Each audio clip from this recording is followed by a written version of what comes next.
Hello, Grand Strand. Welcome back to Talking About Food. This is Richard Florzak, private chef to the stars. Remember, this is the only food commentary show on the Grand Strand. We talk specifically about restaurants, food trucks, festivals, farmers markets. As a matter of fact, the guest that I have on today, he's been on a number of times. Always glad to have him back. And they do a farmer's market at his school. That is Chef Joe Bonaparte. He's the executive director at Horry Georgetown Technical College International Culinary Academy. Chef Joe, welcome back to Talking About Food. Thank you, Richard. And good to be here. It's always good to have a sensible person on the show. I should rephrase that. We only have sensible people on the show, but you're just an absolute expert at what you do. My interest in having you on the show at this point, you've been on, I think this is your third time, and you were kind enough to send two of your culinary students over for one of the episodes. It was brilliant. I just so enjoyed talking to them. As a matter of fact, maybe we'll get them back on again to see where they are in their careers. That would be awesome. The reason why I'm having you on today is I've been talking to a lot of different chefs, restaurant owners since you were on the last time, and I'd like to kind of take you out of the school for a second and ask you a few questions about what you think is going on around the Grand Strand. What is your gut feeling about the food world now in the Grand Strand? Like, what do you feel any kind of trends going on? Well, that's a tough question. First, I want to say I bet all your guests are sensible. We just all have different sensibilities. Yeah, that's a good way to put it. Yeah. And that's the nice thing about the food. Thanks for saving me on that one. Yeah. Probably am not the most sensible. For our area, one of the strengths I think is it's a very diverse, food scene. We're seeing maybe some more ethnic restaurants, which I think is a good thing. Yeah, which is really nice because you can find Turkish food, you can find Vietnamese food, you can find good taquerias now. Yeah, Thai food, those kind of things, which is nice. And I think we're finding more maybe niche restaurants. Yeah. There's some restaurant groups from Charleston opening places. There's here they are. Mm-hmm. Like who? Do you know any of the names of them? Well, in Myrtle Beach, Swig and Swine, which is a barbecue and beer place, and where they put it is right down. What do they call that street? Broadway. Which ever since moving here 12 years ago, I felt that street is where should be restaurant. Like restaurant row. Yeah. Not tourist restaurant row. Right. But cool restaurant row for people that live here. And do you see it becoming that? Well, they put a place in down there. It's just a real walkable strip that's old in Myrtle Beach. And right around the corner, the city's doing redevelopment. They're aligning 501 where it comes down near the beach and goes into the pavilion area where right now it's a mess of like 5 or 6 roads crisscrossing. Yeah, I know. It's very confusing, but there's blocks of old buildings. Yeah. And the plan is to turn that into walkable green space and kind of like an art district. Right. With restaurants. Right now, there's the Brazilian place down there on the corner next to Grand Strand Brewing. I can't remember the name of it. That's all right. I'll find it. Go ahead. But it's right on the square by the fountain. Yeah. And I had a pretty good meal there. There's there's a fancy ice cream place. Winnie's Kitchen is around there. And so all of that, it seems like a developing area. But Swig and Swine came up out of Charleston. They have places down there, and I think other places in the state. The other one is Indigo Road Restaurant Group. They have the restaurant in the George Hotel in Georgetown, and Indigo Road has some very successful restaurants in Charleston, Atlanta, Florence, and Greenville. And they've opened here? They're in Georgetown. Oh, in Georgetown. And so, they're it's coming up talking this way. about this way too. It's only a matter of time. Yeah, the George Hotel, which was renovated and stuff down in Georgetown, they have a restaurant there. And then, like, I know local guys are doing stuff. I know Darren Smith from Rivertown Bistro and Bonfire and Conway's doing another place out there. And I think, like, for me, I like going to smaller restaurants and that kind of focus on a few things and do it really well. Yeah. I think we're seeing with the growth of locals in the area that we're finding more restaurants that might gear towards people that live here versus the tourists. The moving such a quantity of people during tourist season, right? Which is a great thing. I think that has to be I think this is episode 29 or 30. I think the common thread of every single person that I've had on the show is that they're getting disgusted with the tourist restaurants. Well, I understand them, and I understand they make money. Yeah, they've got to make money. And there's a place for all of us in the business, which is nice. Well, there is now after you explaining what you were explaining, because, I don't begrudge a restaurant selling touristy type things, and I just don't go there. I get tired of it. And it's nice to have what you just explained in that sort of what is becoming Restaurant Row and ethnic places. Right. And another common thread with everybody, certainly the chefs that I've had on, I don't think I've heard anybody say, the more bougie, the better. I just never hear. No. So out of what you've just explained, what would you say, if there is one, is there like a hot new style? Oh God, not that I know of really. Yeah.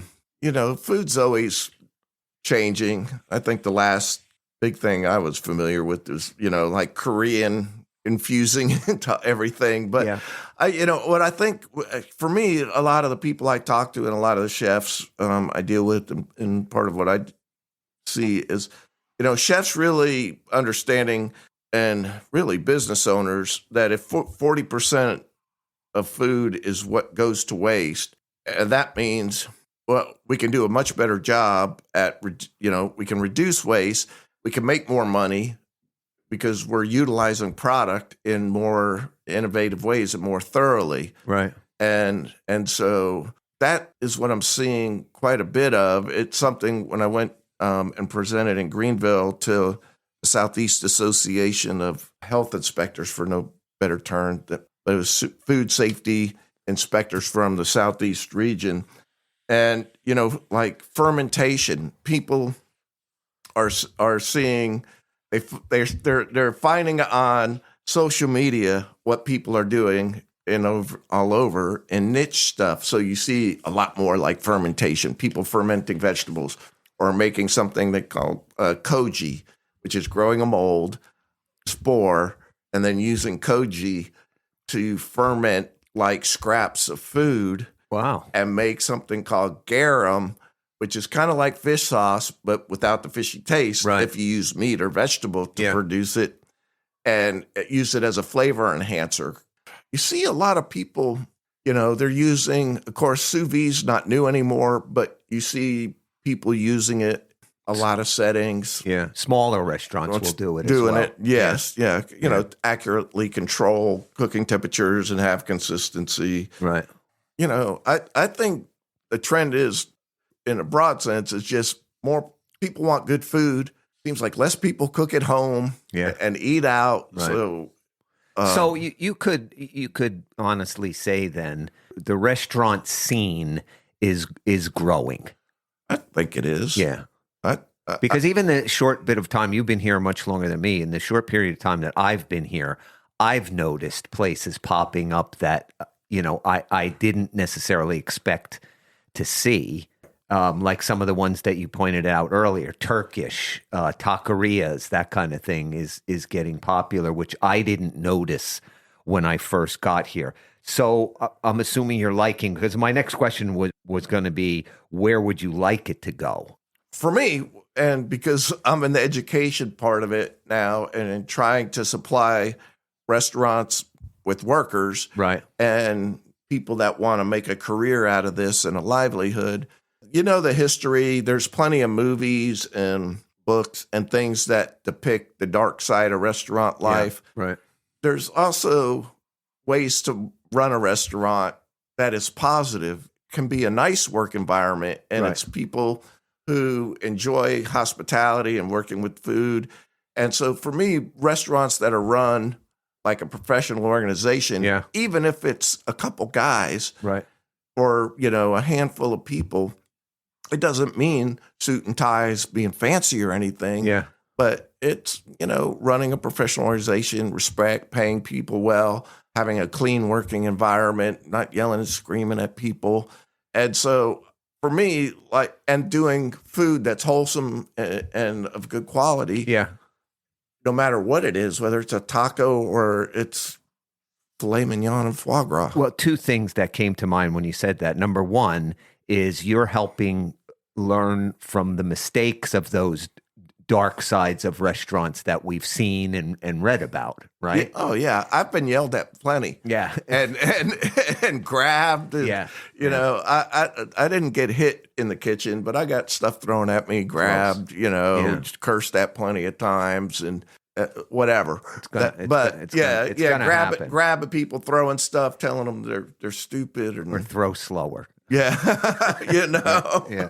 The other thing that jumped out at me was, and I thought I had the question here, and I don't, but so I'm glad you brought it up, is when I was going to the number of cooking schools that I was able to attend, and this is many, many years ago, I always had the impression from the people that were instructing me that the high-end fine dining establishments were the only places to go. And I never felt that in my blood, in my genes. I was somewhere in the middle. And it sounds like you take it student by student, that not all of your students are interested in the fine dining places, but maybe want to go in a different direction. Am I correct? You're correct. Most don't. Most don't. Wow. You know, Yeah. they might think they do after they watch The Bear or something like Yeah. that, you know, but, and, you know, we've had students go to Michelin 3-star places. From what I've seen, the long time I've been doing this and seeing students win James Beard Awards and be very successful, they're not actually doing that kind of food. They're not doing super tweezer food and that kind of stuff. They're doing, I love it. they're doing real food that's Yeah. wholesome. That's from their heart. Right. You know, I understand, like, there's a place for everybody in this industry. And I do think what you said is correct, taking it case by case. And if I identify a student that has that passion, you know, for the highest level, I want to nurture that. I want to give them the opportunity for the education that can fuel that and prepare them to work at a Michelin 3-star restaurant and then connect them to go down that path. Right. But for the guy that wants a barbecue place, Yeah. I want to fuel that too. Wow. And I tell them, I go, what I want to fuel in you is don't buy bags of coleslaw. Don't buy barbecue sauce. Yeah. Procure wholesome pig Yeah. and make good stuff. Yeah. You know, and do the best barbecue you can possibly do. Well, that is absolutely brilliant and so refreshing to hear because, like I said, I can only reflect on when I was going to school and a few of the culinary institutes that I've dealt with over the years. I didn't necessarily get that impression from them, so that is very refreshing to hear. Because I know when I was going to school, I wasn't interested in the fine dining. I mean, I worked at them.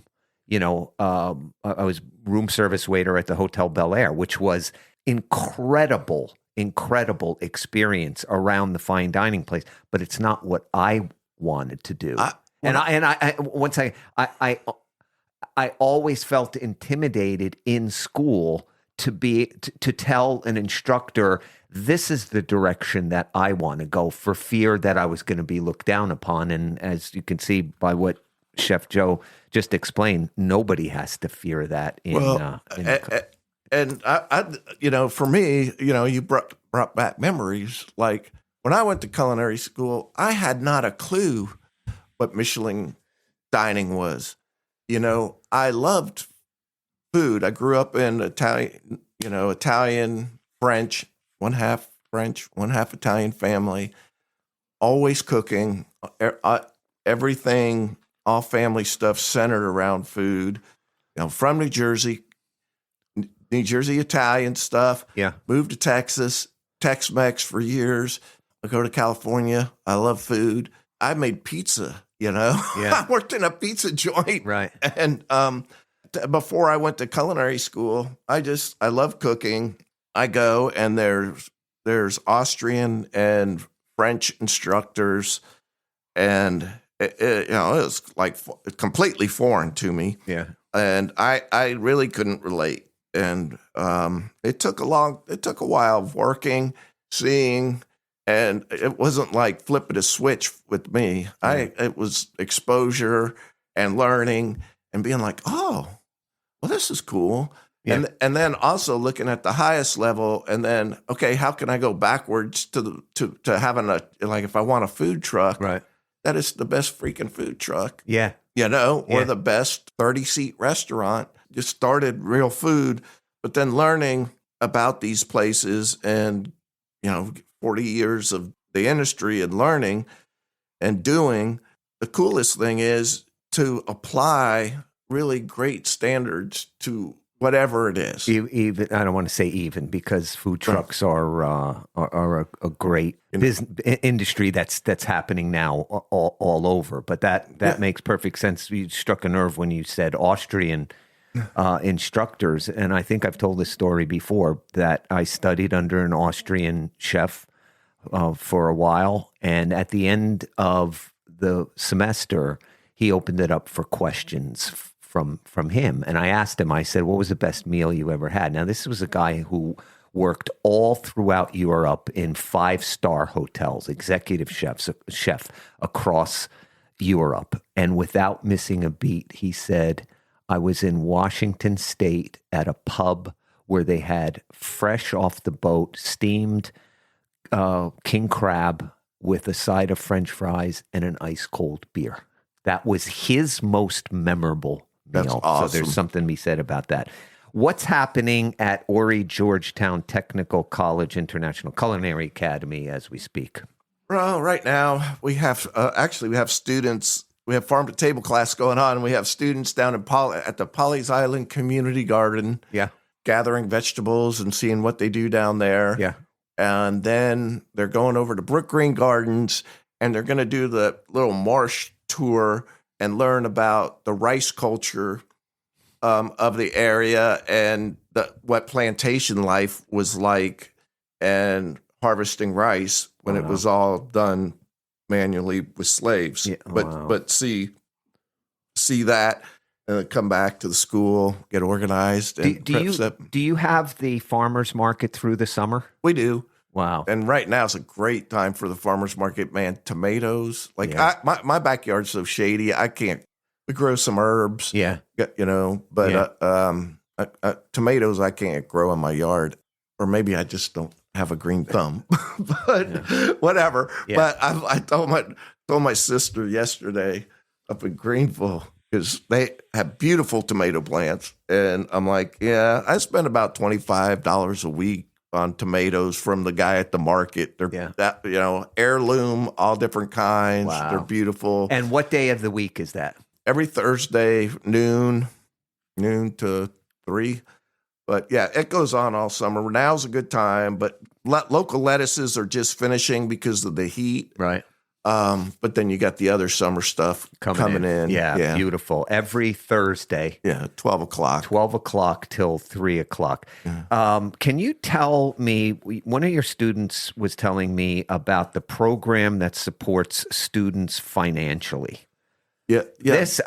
When you explain this to me off the air, I thought to myself, young people have to know about this because to me, it's absolutely remarkable. So go ahead. Well, this state is really great in terms of trying to get educated workforce and educating young people.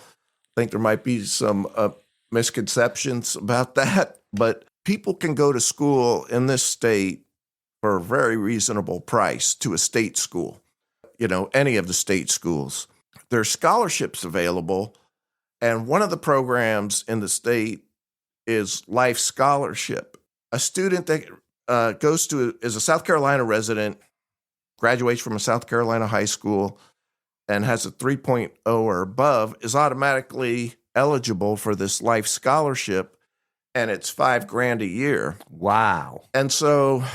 And they can use it at HGTC. They can use it at my school for any program. They can use it at University of South Carolina, Clemson. Now, are you allowed to talk about, and if not, we don't have to talk about it, about what it would cost an average student to go to the Culinary Institute at HGTC? Well, yeah. So without looking it up exactly, I don't know the credit hour price right now, tuition price in the state, but I think it's for in-state tuition, it's probably $170 to $180 per credit. And so most classes are 3 credits. Typically, students take 15 credits a semester. If you take 30 credits a year and it's $180, it's $5,400 for a year. Life Scholarship is $5,000. That's And then on top of that, there's lottery funds. What is that? So the penny tax, the state, we vote on every couple of years or whatever it is. Penny tax on all kinds of things. Yeah. And it raises, I don't know if it's $1 billion, but millions of dollars. Yeah. For education funds. Right. So there's that money available to students. So a lot of students can come to HGTC, and if they apply for if they take the time to fill out the paperwork, basically. Oh, all of that. Yeah, I know. Yeah. Things people hate to do. Yeah. Pretty much can have their education paid for or pay very little. Yeah. And, I know, when I went to California Culinary Academy back in 1883, I think, I know, we're old. Yeah. But I think it was, it was expensive then. It was like $14,000 or something. We're talking all this time later, and you can come to our school and get personalized. I mean, we have better facilities than California Culinary Academy has. Yeah. We cook. Oh, I've walked your place a number of times. It's top notch. And we're highly relatable for less than what the 1982 price is. I mean, if you talk about Johnson & Wales or CAA, and I don't have a problem talking about it, our out-of-state tuition 3 times less than going to one of those schools. The last I checked, and it's probably higher, it was $25,000 a year. Where? Yeah, at CIA. CIA. Yeah, that was a while ago. That was a while ago because the last I looked at if you break down the program, it's over $900 a credit. Oh wow! And so, and out of state, we're about 3. Yeah. So they're triple. Yeah, one third. Yes, one third the price, and you're going to get personalized. Like me as the director of the school, I'll know everybody in the school. Yeah, about as personal as it gets. And so it's a different type of deal. It's a great deal. It is a great deal. Plus, we have internal scholarships, that students can apply for. We do our big gala to raise scholarship money. There's a $25,000 endowed scholarship every year. Yeah. Students can apply. And you explained, I think it was the last time on, about the European trips that you take with a handful of students. So you can basically, if you have a 3.0 or above average in high school, they'll give you $5,000 towards tuition, which sounds like it covers everything. Then there are lottery types of grants, and if you're lucky, you get to travel to Europe with Chef Joe.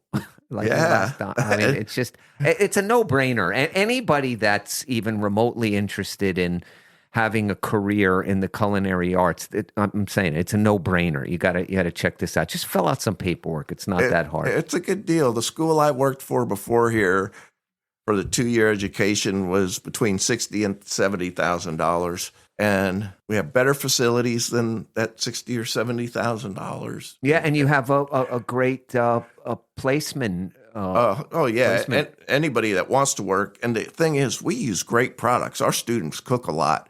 The school doesn't tack on a very large lab fee like a lot of culinary schools do. A lot of culinary schools, for every 3 credits, will charge you $100 for food. Well, you should be very, very proud at the way you run that institution there. And my last question, you may not be proud of, but it's funny. I think it is. I haven't asked you. I don't think I've asked you this, but I've asked just about every other chef that's been on the show. What is a dish that you'll have, say, at home, you'd be embarrassed to tell other chefs about? And I always give this sort of like disclaimer that our dish that we have is Velveeta macaroni and cheese with julienne pepperoni in it.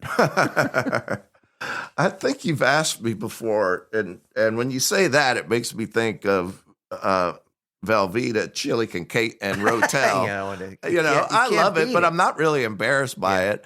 Well, that's maybe because it's so common. Yeah. Anymore, I don't know. I mean, I eat a lot of quesadillas because it's easy. I get off work, right? And what kind of cheese will you throw in there? Colby Jack, or maybe pepper jack. Yeah. I told my wife to quit buying the shredded stuff because I'm like, I eat too much of it if I have to do my own. Yeah. Oh, right. You don't cut as much in there. Yeah. And I'm like, I'm worried about my cholesterol and stuff. But I always want to have tortillas and cheese available. Yeah. And peanut butter and pretzels. I love sitting around eating pretzels and smearing peanut butter on them. Yeah. Yeah. No, that's pretty good. I love the shredded cheese thing about it. Okay. And I get a craving also, like once a year, for that 7-layer dip stuff. Yeah. That's like crack. Yeah. Yeah.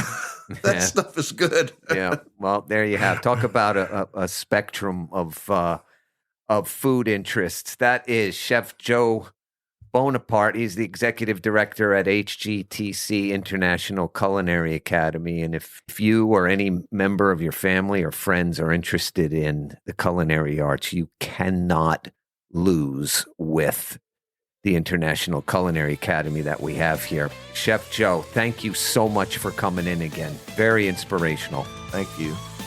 And coming back after the break, it's this place right in my neighborhood.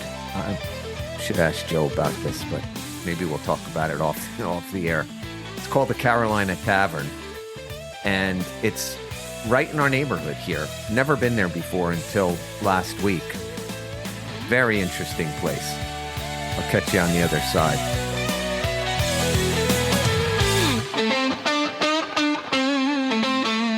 Chef Joe Bonaparte of HGTC, International Culinary Academy. He's been on the show a number of times. I just dig this guy. I always love it when I meet chefs that, especially with Joe. I mean, Joe's got a biography that would take me half a show to go through. And the guy's been around teaching for years, working in this business for decades, and such a pleasure to have on all the time. But I always love it when I could talk sort of man to man about just good, clean food. When I ask them that question, I ask many chefs that I've had on the show, what's that one dish that you make at home for yourself that you'd be embarrassed to tell other chefs? And he says, as long as he's got a couple of tortillas and some Monterey pepper jack, he's happy. That's so cool. So anyways, an interesting thing happened last week. So my wife and I moved here about 4 years ago, and we take our dogs, or we took our dogs until they got older, to the Inlet Square Mall. There's a big field there, and they like to run around like a bunch of maniacs. And we would often, my wife and I, comment about this restaurant, that we rarely saw many cars there, and we wondered how they stayed in business. Well, fast forward 40 years, my dear friend Jack Gregory told me that he had gone to this place week before last, and he really liked it. I should check it out. I said, what's it called? He says, it's Carolina Tavern. I said, you mean the place that, rarely has cars there? Or let's put it this way. We rarely notice a lot of cars there. And he said, yeah, and it's pretty good. So my wife and I decided, well, let's try this place out. I mean, it's literally walking distance from our house. We walked in. There were only, I think, 3 or 4 cars in the parking lot. We walked in, greeted by a very friendly hostess. She sat us at the table that we thought we would like. We were across from the bar, and I noticed right away behind the bar has a number of TV sets. They had a couple of sports games going on. There were a couple people sitting at the bar, and the waitress came over and could not have been friendlier. She went over the entire menu with us, any questions that we had. Extremely, extremely welcoming and warm. And anyway, we asked her that question. We said, we live in the neighborhood. We often come by, and we don't ever see a lot. I mean, it's never packed. I've never seen it packed. That doesn't mean it hasn't been packed. And she said to us, we get the amount of business that we are comfortable with. She said, quote, I'm very happy with the amount of business that we get. She claimed she made, a nice amount of money for herself. Seemed like the whole staff felt the same. And she explained, she said, we have a number of local regulars that come in. They come in on a regular basis. They treat them well, and they're not terribly stressed out. Sounds good to me. I mean, I owned and operated a restaurant for 10 years. I don't think there was a minute in the day in those 10 years that I wasn't stressed out. So anyway, I asked them to be on the show, left them my card, and I never heard anything from them. Maybe they don't want any more business. But anyway, I thought I would just talk about it. Look, this is it's called the Carolina Tavern, and their tagline is a wing and rib house. Like I said, it's been open, as far as I know, for 4 years. And when I just did a little bit of research, I didn't know that there were 2 other locations. There's one in Greenwood, South Carolina, and one in Port Royal. But my wife and I went there, and we enjoyed it. It's not Scott's barbecue, that is talked about, endlessly in food circles. It's not the highest end place, but it's certainly not the lowest end place either. They've got a very, very small salad bar with the usual items on it. And my wife had their wings. She was in the mood for wings, and I think that's what my buddy Jack Gregory had told me that he liked so much there. And I got the half rack of ribs. Now, this half rack is slow cooked for 14 hours, and they add any type of sauce on at the end. Now, for me personally, if I went back, I would have it without the sauce, because I could tell that it was a nice quality of meat. It was cooked to, they like to say, fall off the bone. Now, fall off the bone is not necessarily impressive to me, and I can do a whole show, maybe even half a show, on why that's not necessarily a good thing. But it worked well. Very, very tasty. And my wife liked her wings. They're tossed in a sauce that you choose. And I like that they weren't, it still had the crunchiness to the wing, even though it was coated in the sauce that she chose, which I like, because sometimes places will do such a heavy coating of sauce that it softens up the skin and then it's chewy. But these were done nicely. They have, it just dawned on me. This place resembles a TGI Fridays, which ironically used to be right next door, and they went out of business, and now an El Cerro went in. This is like TGI Fridays with a privately owned, home-cooked feel to it. And that's the feel that you get when you walk into this place, that it's privately owned. They make you feel like you're walking into their home, and that's the way the food is presented and prepared as well. So I kind of liked it. Like I said, high end, nope. Low end, nope. Right in the middle there, consistent and reasonably priced. I think my half of rack of ribs that came, it comes with a side and a trip to the salad bar, was $18. My wife had six wings, maybe 10 wings, $15. Can choose from a number of different toppings. They have a number of appetizers, most of what you've seen in other places, but that's okay. When people go to a family place like this, that's pretty much what they're looking for. There are a number of appetizers that I would like to try. They have their chili nachos, Philly nachos. That's something that interests me. They have a number of different salads. You can add chicken, shrimp to the salads. Like I said, they have that salad bar, which if you're going in looking for a massive salad bar, this is not the place for you. Anyway, their salad bar is a second thought. You're going there for the ribs, the wings, and also they have burgers, half-pound burgers. That's a nice size burger. They range $12 to $13.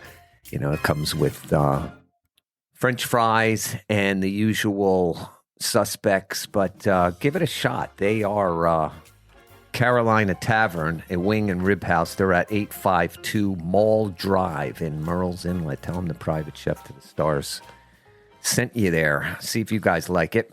I thought it was very enjoyable, very reasonably priced, friendly off the charts. So check it out. And hey, you know what? If you decide to stay home, I'm sure you guys can handle that too, because you are your family's private chef. Thanks for listening, folks.